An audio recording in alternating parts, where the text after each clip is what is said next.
한 주간도 평안하셨습니까? 사실 코로나로 인해서 우리가 이런 교가 공부를 갖게 되었는데 제게는 정말 큰 특권이고 또 축복이 아닐 수 없었습니다. 이 교가를 통해서 우리 함께 이 진리 횃불교회 교우님들과 말씀을 지난 1년 동안 나눌 수 있게 된 것 얼마나 제게 큰 특권이었는지 모르겠습니다. 하나님의 말씀을 함께 하는 것은 참 즐겁고 복된 일이 아닐 수가 없습니다. 오늘은 우리가 제13과 하늘 교육 영원한 배움이라고 하는 주제로 안교 교가를 진행하도록 하겠습니다. 우리 기억절 말씀 함께 보시겠습니다. 기록된 바 하나님이 자기를 사랑하는 자들을 위하여 예비하신 모든 것은 눈으로 보지 못하고 귀로 듣지 못하고 사람의 마음으로 생각하지도 못하였다 함과 같으니라. 고린도전서 2장 9절의 말씀입니다. 여러분, 천국은 어떤 곳일까요? 사실 우리의 신앙의 어떤 중요한 주제들 가운데 사실 여러 가지 상상력을 동원해야 할 부분들이 종종 있습니다. 사실 그래서 우리가 가지고 있는 imagination, 소위 상상력이라고 하는 것은 굉장히 중요해요. 어떤 의미에서 사실 우리가 예수 그리스도의 십자가, 그 십자가도 우리가 직접 그것을 이렇게 보거나 그 현장에 있지 않았기 때문에 그 십자가가 우리에게 어떠한 의미가 있는지, 그리스도의 십자가가 얼마나 고통스러운 그런 사건인지 사실 때때로 우리는 이런 것들에 대해서 그렇게 실감하지 못할 때가 많습니다. 이런 이유 때문에 종종 우리는 십자가를 깊이 imagine, 이 상상해보는 것이 매우 필요해요.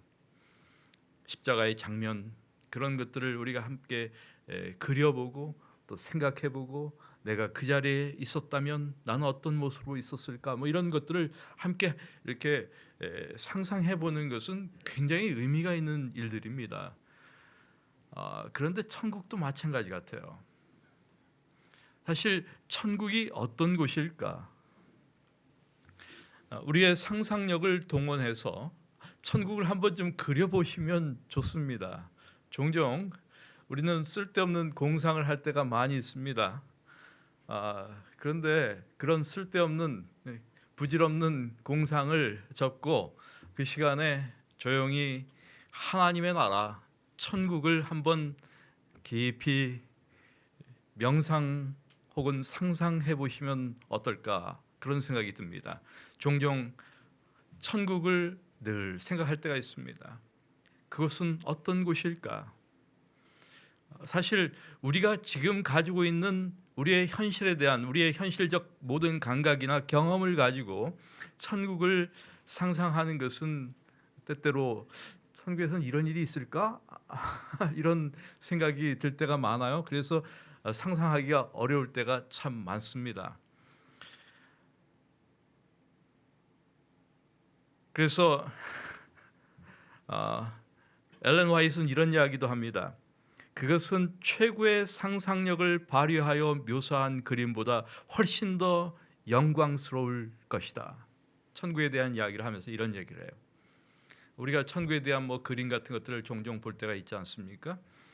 그런 그림보다 훨씬 더 영광스러울 것이다.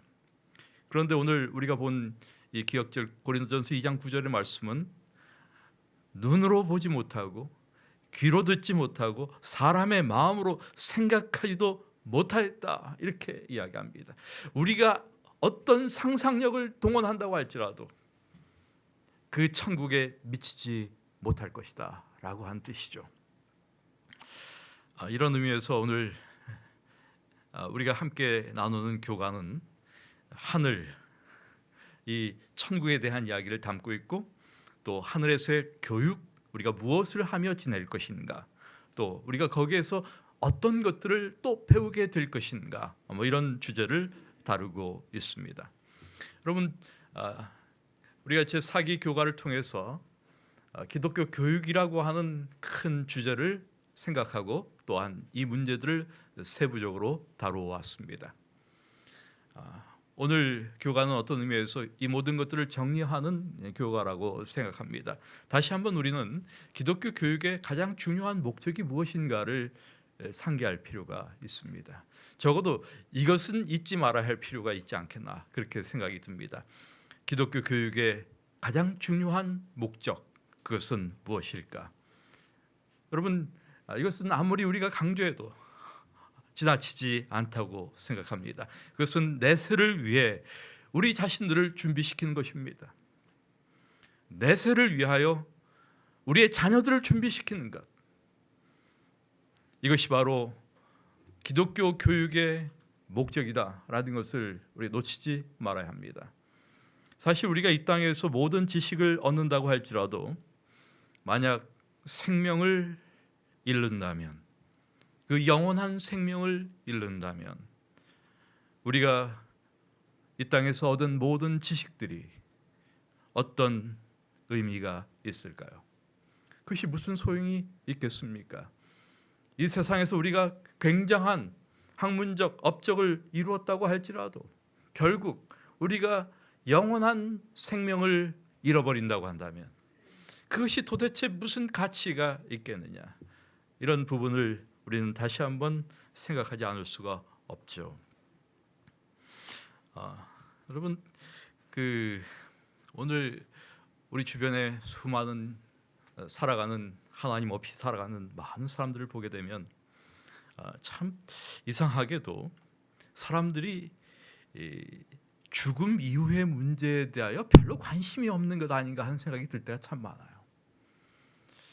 죽음 이후의 문제에 대하여 왜 이렇게 관심이 없을까? 사실 인간이 죽는다고 하는 것은 굉장한 일인데 거기에 대해서 좀 궁금하지 않을까? 죽고 나면 어떻게 될까, 인간이?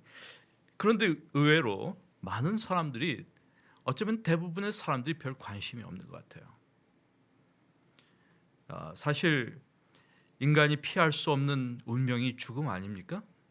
그러므로 죽음 이후에 어떠한 운명이 혹은 어떤 것이 있을까에 대하여 관심을 갖고 거기에 대해서 생각해보고 고민해보고 무엇인가 그 답을 찾으려고 하는 노력을 기울이는 것은 마땅히 사람이 해야 할 도리라고 생각하는데 그렇지 않은 거예요.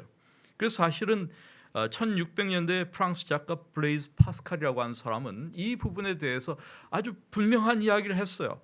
사실 이 파스칼은 팡세라고 하는 책을 쓴 사람이죠. 여러분 잘 아시죠?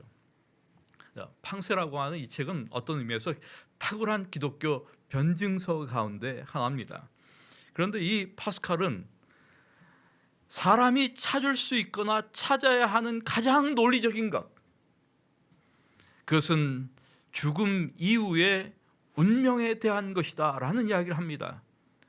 이것은 굉장히 훌륭한, 정말 제가 볼 때 탁월한 그런 진술이 아닐 수가 없습니다. 우리가 좀 찾아봐야 돼요. 우리 죽음 이후의 운명이 어떻게 되는지에 대하여 관심을 가지고 생각해 볼 필요가 있습니다. 그래서 사실 이 부분에 대하여 예수님께서 참 많이 말씀하셨어요. 그리고 우리가 성경을 읽게 되면, 특별히 복음서를 보게 되면 우리는 여러 가지 성경에 등장하는 그 중요한 그 아주 사람들이 관심을 끌 수 있는, 우리에게 굉장한 의미를 부여하는 그러한 단어들을 쉽게 발견할 수가 있습니다. 그 가운데 하나가 무엇인가 하면 영생이라고 하는 표현이에요. 또 생명이라고 하는 표현입니다. 예수님께서는 이런 종류의 말씀을 많이 하세요. 생명, 영생, 또 멸망, 이런 말씀을 통해서 인간이 죽음 이후에 어떤 것들이 있는가에 대하여 말씀하고 계시는 것이죠. 뭐 요한복음 6장 54절, 요한복음 3장 16절, 요한일서 5장 13절, 디모데전서 1장 16절, 요한복음 4장 14절, 6장 40절 등등에 있는 이 모든 풍부한 말씀들이 다 무엇에 대하여 이야기하는 말씀들인가 하면 영생에 대한 언급들입니다. 죽음 이후에 영생의 문제를 예수님께서 다루시고 있는 것이죠. 사실 사람들에게 굉장히 그 중요한 관심사가 아닐 수가 없지 않습니까? 사람이 죽은 다음에 어떻게 될까? 이거 굉장히 중요한 문제가 아닐 수가 없어요. 이 문제에 대하여, 이 관심에 대하여, 이 의문에 대하여 예수님께서 대답하시는 것입니다. 뭐 아주 클래식한 성경의 말씀 가운데 하나가 요한복음 3장 16절 아닙니까? 하나님이 세상을 이처럼 사랑하사 독생자를 주셨으니 이는 누구든지 저를 믿는 자마다 못하지 않고 멸망치 않고 무엇을 얻게 하려 하십니다?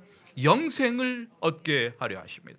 여러분, 어떤 의미에서 성경에서 가장 클래식한 정말 중요한 그러한 말씀이 아닐 수가 없습니다. 여기에서 예수님은 인간이 가지고 있는 그 운명, 죽을 수밖에 없는 그 운명에 대한 반전을 이야기하고 계시는 거예요. 우리는 다 사람은 이 땅에서 죽음으로 끝나는 것, 그것이 인생이구나 이렇게 살고 있는데, 이렇게 생각하고 있는데 그게 아니다. 영원한 생명이 있다라고 하는 그 영생의 가능성에 대한 이야기를 예수님께서 하고 계시는 것이죠. 그래서 우리는 성경에서 이런 영생에 대한 하나님의 풍부한 약속들을 얼마든지 확인하고 발견할 수가 있습니다. 그래서 사실 죽음 이후의 삶을 알지 못하고 짧은 이 땅에서의 이 생에서 영원한 어떤 내세를 준비하지 않고 살아가는 것, 이것은 정말 어리석은 일이 아닐 수가 없습니다. 어떤 의미에서 우리가 이 땅에서 살아가는 이 생의 삶은 장차 올 시간에 비해 너무나 짧은 것이죠. 우리가 이 땅에 살면 얼마나 더 살겠습니까? 정말 짧은 인생입니다. 휙 지나가는 인생입니다. 그러므로 우리가 이 짧은 이 땅에서의 삶 동안 영원한 내세를 위하여 준비하고 살아가는 그러한 삶을 산다면 정말 그것은 훌륭한 지혜로운 삶이라고 생각합니다. 여러분, 그런데 어떤 분들은 영생의 가치를 그렇게 실감하지 못하는 분들이 많이 있는 것 같아요. 뭐 영생을 얻지 못해도 별로 상관이 없다고 생각하시는 분들도 있는 것 같아요. 이런 분들은 특별히 기독교인들 가운데 그런 사람들이 많은 것 같아요. 왜 그런지 아세요? 기독교인들은 적어도 뭐가 있다는 건 알아요. 영생이 있다는 건 알아. 그런데 왜 그렇게 믿고 살까? 영생이 있는 줄 알면서 왜 우리는 진정한 의미의 참된 그리스도인으로 살아가지 못할까? 그래서 기왕 예수를 믿으려면 어떻게 믿으라고 이야기하는 게 맞을까요? 제대로 믿어야지. 그렇지 않습니까? 기왕 예수를 믿으려면 제대로 믿어야죠. 잘 믿어야지. 이름만 그리스도인으로 살아가는 너무나 많은 기독교인들이 있다는 것 아닙니까? 이것은 어떤 의미에서 이렇게 생각하시는 것 같아요. 영생 있긴 있는데 안 얻어도 괜찮아. 다시 말해서 영생을 얻지 못해도 별 상관이 없다. 이런 생각을 가지고 사는 것이죠. 여러분, 하나님께서는 우리에 대하여 정말 우리의 구원과 영원한 생명에 대하여 큰 열망을 갖고 계십니다. 우리가 정말 구원받기를 원하십니다. 그래서 어떤 의미에서 가장 좋은 것은 아직 오지 않았다고 말할 수가 있습니다. 천국은 아직 실제하는 천국은 도래하지 않았지만 정말 우리는 이 복된 소망을 끌어안고 이 땅에서 살아가는 것이죠. 이것이 바로 재림 신자들입니다. 그러므로 우리의 삶은 늘 재림을 위한 준비가 되어야 마땅하다라고 할 수가 있는 것이죠.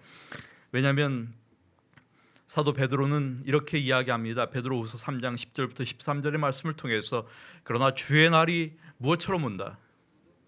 도둑같이 오리니 그날에는 하늘이 큰 소리로 떠나가고 물질이 뜨거운 불에 풀어지고 땅과 그 중에 있는 모든 일이 드러나겠다라고 말씀하십니다. 이 모든 것들이 이렇게 풀어지리니 우리에게 이런 질문을 던지고 있어요. 너희가 어떠한 사람이 되어야 마땅하냐? 저는 이 질문이 굉장히 중요한 질문이라고 늘 생각합니다. 우리가 어떤 그리스도인이 되어야 마땅할까?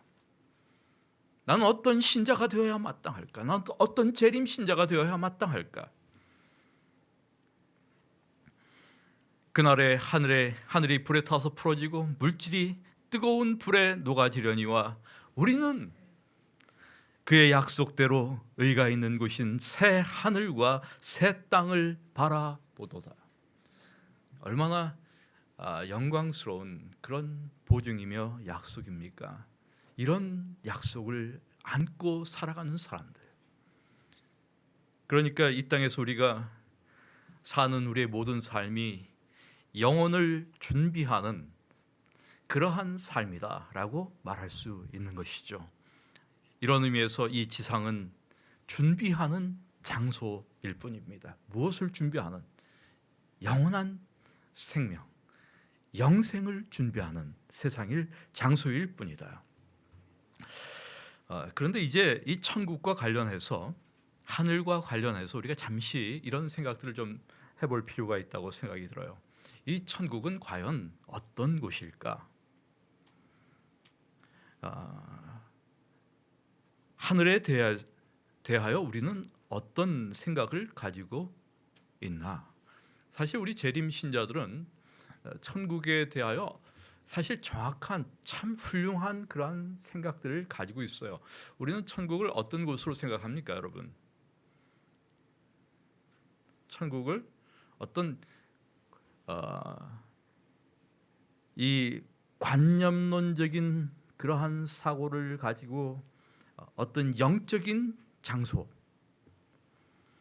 물리적 공간이 아닌 초월적인 어떤 장소, 혹은 영적인 장소, 또 신학적 의미를 부여해서 하나님의 통치가 미치는 모든 곳, 이런 식으로 아주 좀 막연한 추상적인 혹은 관념론적인 그러한 천국에 대한 이해를 우리가 가지고 있습니까?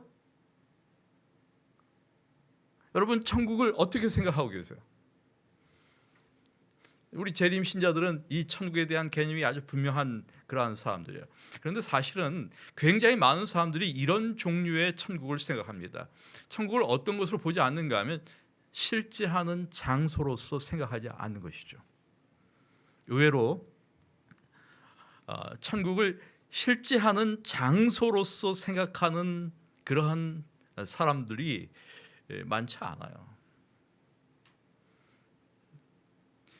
물론 우리 재림교회 신자들은 천국이 실제하는 곳으로 이해하고 있어요. 그래서 우리가 갈 곳으로 생각해요. 그러나 상당히 많은 일반 신자들이, 개신교 신자들이 천국에 대하여 이런 관념론적인 이해를 많이 가지고 있습니다. 특별히 신학자들 더더욱 그래요.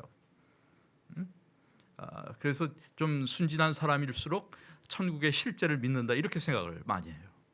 상당히 자신이 굉장히 좀 인텔렉츄얼한, 아주 지적인, 지성적인 그러한 사람이라고 생각하는 사람들은 이런 천국의 실제성 자체를 인정하는 것을 상당히 좀 부끄럽게 생각하는 것 같아요.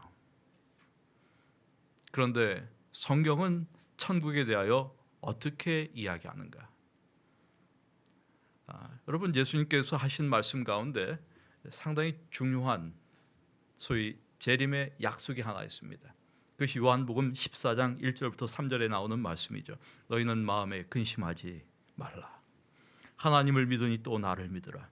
내 아버지 집에 무엇이 많도다? 거할 곳이 많도다. 거할 곳이 많다 이거예요. 거할 곳. 이 거할 곳이다라고 하는 말은 헬라의 모네라고 하는 단어입니다. 그 다음에 이제 그렇지 않으면 너에게 일렀으리라. 내가 너희를 위하여 거처를 예비하러 가노니. 가서 너희를 위하여 거처를 예비하면 이 거처, 그리고 내가 다시 와서 너희를 내게로 영접하여 나 있는 곳에 너희도 있게 하리라라고 말씀하셨습니다. 여러분, 이것은 예수님의 정말 중요한 약속입니다. 근데 여기 거처라고 하는 말이 두 번 또 등장해요. 이 거처라고 하는 단어, 이것은 토포스라고 하는 단어예요. 이 토포스라고 하는 단어는 장소라고 하는 뜻입니다. place라고 하는 뜻이에요. 이것은 실제 장소를 의미하는 용어들입니다. 다시 말해서 토포스, 모네, 거처, 거할 곳, 이런 모든 단어들, 이 단어들은 그냥 어떤 막연한 관념적인 이상적인 초월적인 어떤 장소를 이야기하는 것이 아니에요. 이것은 대단히 실제적인 의미를 가지고 있는 그러한 장소를 이야기하는 단어들입니다. 그래서 천국은 리얼한 곳이에요. Heaven is real place입니다. 이 사실을 우리가 기억할 필요가 있어요. 그래서 계시록 21장 1절부터 6절은 우리에게 그 사실을 이렇게 이야기합니다. 또 내가 새 하늘과 새 땅을 보니라고 이야기합니다. 처음 하늘과 처음 땅이 없어졌고 바다도 다시 있지 않더라. 그리고 이제 그 천국의 상태를 우리에게 이렇게 이야기합니다. 하나님께서 그들과 친히 함께 계셔서 모든 눈물을 그 눈에서 닦아주시니 다시는 사망이 없고 애통하는 것이나 곡하는 것이나 아픈 것이 다시 있지 아니하리니 처음 것들이 다 지나갔음이로라 라고 말씀하고 있습니다. 여러분, 우리가 갈 하나님께서 그리스도께서 우리를 위하여 준비하신 그 처소는 바로 이런 곳입니다. 죽음과 고통이 없는, 애통하는 것, 곡하는 것, 아픈 것이 다시 있지 않는 그러한 장소입니다. 우리가 여기 갈 거예요. 우리는 여기에 반드시 가게 될 것입니다. 이것이 우리가 가지고 있는 큰 소망입니다. 그래서 우리가 천국에 가면, 그때 가면 많은 것을 알게 될 거예요. 사실 우리가 하나님 나라에 가서 알게 될 것들이 많이 있습니다. 사실 우리는 이 땅에서 여러 가지 것들에 대한 큰 의문들을 가슴에 묻고 살아갑니다. 우리가 살면서 그렇게 많이 드린 기도에도 불구하고 응답받지 못한 그런 기도들이 분명히 있을지 모릅니다. 우리의 마음 가운데, 우리의 모든 삶의 경험 속에서 경험했던, 하나님을 향하여 던졌던 수많은 그 질문들, why, 이런 모든 우리의 마음 속에 담아 있었던 그 질문들에 대한 그 대답을 우리는 천국에서 비로소 알게 될 것입니다. 사실 죄나 고통과 질병 혹은 죽음, 이런 인간의 그 고통과 관련된 문제, 소위 human suffering, 인간 고통에 관한 이런 문제들은 참 이해하기 어려운 그런 난제들임에 틀림이 없어요. 누가 속 시원하게 이 모든 것들을 다 대답해 줄 수가 없어요. 또한 천연계와 신비한 많은 것들에 대한 의문을 우리가 가지고 있죠. 그래서 우리의 이해 너머에 있는 많은 것들이 사실 실제한다라고 말할 수가 있습니다. 그래서 바울은 고린도전서 13장 12절에서 이런 말씀을 하고 있는 것이죠. 우리가 지금은 거울로 보는 것 같이 희미하다. 이 거울이 지금 거울이 잘 보이지만 이 당시 거울은 그렇지 않았습니다. 거울로 보면 별로 이렇게 제대로 잘 보이지 않는 거예요. 희미해요. 그런데 그때는 얼굴과 얼굴을 대하여 볼 것이요. 지금은 내가 부분적으로 아나. 우리가 알고 있는 것이 너무나 부분적인 것들이에요. 지엽적인 것들입니다. 그런데 그때는 주께서 나를 아신 것 같이 내가 온전히 알리라. 여러분, 우리가 천국에 가면 이런 우리가 가지고 있었던 그 많은 의문들을 이런 방법으로 해소하게 될 것이다라고 생각합니다. 아마 우리가 연구할 수 있는 영원한 시간이 우리에게 주어진다면 당연히 많은 신비가 풀리리라고 생각합니다. 사실 지금은 어떤 것을 연구하려고 해도 인간의 어떤 그 라이프 스팬, 그 수명 자체가 짧기 때문에 다 할 수도 없을 때가 아주 많아요. 그런데 우리가 영원한 시간을 동안 만약에 어떤 주제를 가지고 연구한다면 많은 신비를 알게 될 것이다라고 생각합니다. 여러분, 우리가 하늘에 가서 공부할 때 우리를 가르치실 분이 누구일까? 아마 그 부분은 아주 분명할 것 같아요. 다른 분이 아니라 우리는 크신 교사 되신 예수님께로부터 배우게 될 것입니다. 사실 예수님은 이 땅에서도 크신 교사였습니다. 그분은 늘 사람들에게 하나님의 사랑과 구원의 과학에 대하여 가르치셨습니다. 그래서 마가복음 4장 2절의 말씀을 보면 예수께서 여러 가지 모든 것들을 다 무엇으로 가르치셨어요? 그분이 사용하신 좋은 방법, 비유라고 하는 것을 통해서 가르치셨던 것을 우리가 볼 수가 있죠. 그래서 그 예수님을 통해서 우리가 배울 게 뭘까? 궁극적으로 천국에서 배운다면 무엇을 더 배울까? 사실 우리가 잘 모르죠. 그런데 그 와이프는 이 부분에 대해서 이런 이야기를 하고 있어요. 참 그 영감 있는 그런 진술이라고 제가 생각이 들어요. 영원한 세월이 흘러감에 따라 하나님과 그리스도에 대한 더 풍성하고 더욱 영광스러운 계시가 나타난다. 사실 우리가 뭐 하나님에 대해서 좀 안다고 생각하고 그리스도의 은혜와 사랑에 대해서 좀 이해하고 느끼고 알고 있다고 생각하고 있지만은 우리가 지금 이 땅에서 하나님에 대하여 이해하고 알고 있는 것은 너무나 지엽적이고 부분적인 것이다 라는 것을 우리가 이해해야 합니다. 여러분, 아무도 내가 하나님을 좀 안다 이렇게 말할 수 있는 사람이 없어요. 우리는 너무나 몰라요. 사실은 너무나 우리가 가지고 있는 제한된 그런 지성과 이성을 가지고 이 신비한 것들을 조금 부분적으로 알고 있을 뿐입니다. 그래서 하나님과 그리스도에 대한 더욱 풍성하고 더욱 영광스러운 계시가 나타난다. 또한 지식이 발전되어 감에 따라 사랑과 존경과 행복도 증가될 것이다. 사람들이 하나님에 대하여 배우면 배울수록, 하나님에 대하여 배우는 것은 끝이 없다는 뜻이에요. 그분의 성품에 대한 그들의 감탄은 더욱 커질 것이다. 우리는 계속 경이로운 그 하나님의 그 광대하심과 그 크신 그분의 사랑에 대한 이해들을 갖게 되면서 놀라움을 금치 못할 것이다 라고 하는 그런 진술을 하고 있는 것입니다. 그러면서 결국 최고의 깨달음이 무엇인가를 뭐라고 말하고 있는가 하면 만물은 생물계와 무생물계를 막론하고 조금도 흠이 없는 아름다움과 완전한 기쁨으로 하나님은 사랑이시다라고 선포한다라고 하는 말로 이야기 마치면서 결국 이야기하는 그 핵심은 무엇인가 하면 하나님은 무엇이다? 사랑이시다 라고 하는 결론에 또 도달하는 것입니다. 하나님은 사랑이시다. 이것이 우리가 이 땅에서도 마찬가지지만은 하늘에서도 깨달을 최고의 깨달음이다 라고 하는 것을 이야기하고 있는 것이죠. 이제 오늘 교가를 정리하면서 하나님 나라에 대한 소망에 대한 생각을 다시 한번 우리가 마음 가운데 간직하게 되기를 기대합니다. 여러분, C.S. 루이스가 한 이야기 가운데 이런 이야기가 있어요. 역사를 읽어보면 내세를 가장 많이 생각한 사람들이 현세의 삶에 가장 충실했던 사람들임을 알게 된다. 여러분, 사실 우리의 문제가 무엇인가 하면 천국을 너무 많이 생각하는 것이 아니라 너무 적게 생각하는 것입니다.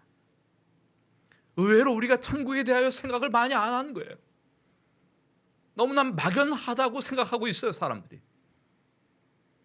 천국은 언제 내 영혼이 가는 곳이다 라고 생각하는 사람들조차도 그렇게 생각하다 보니까 더욱 그런 것 같아요. 여러분, 천국에 대하여 많은 상상력을 동원해야 합니다. 많이 생각하셔야 합니다.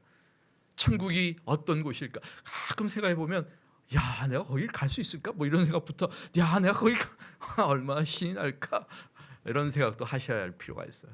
천국에 대한 생각을 많이 해야 합니다. 그래서 하늘을 사모해야 합니다. 이런 하늘에 대한 사모 때문에 우리가 무엇을 이야기할 수 있는가 하면, 바울이 이야기한 것처럼 로마서 8장 18절에서 생각하건대 현재의 고난은 장차 우리에게 나타날 영광과 비교할 수 없다. 하늘을 생각하니까 이런 이야기가 가능해지는 것이죠. 아무쪼록 우리가 하나님 나라를 더욱 사모하는 그런 재림 신자로서 이 한 해를 인도하신 하나님께 다시 한번 감사드리며, 이제 다가오는 새해 우리는 우리의 소망의 끈을 다시 한번 더 조이면서 주님께서 속히 오실 것을 기대하고 또 오시기를 기대하면서 주님의 날이 임하기를 간절히 사모하면서 우리의 그리스도인 삶의 걸음을 계속해서 걸어가게 되기를 간절히 바라면서 오늘 교가를 마치도록 하겠습니다.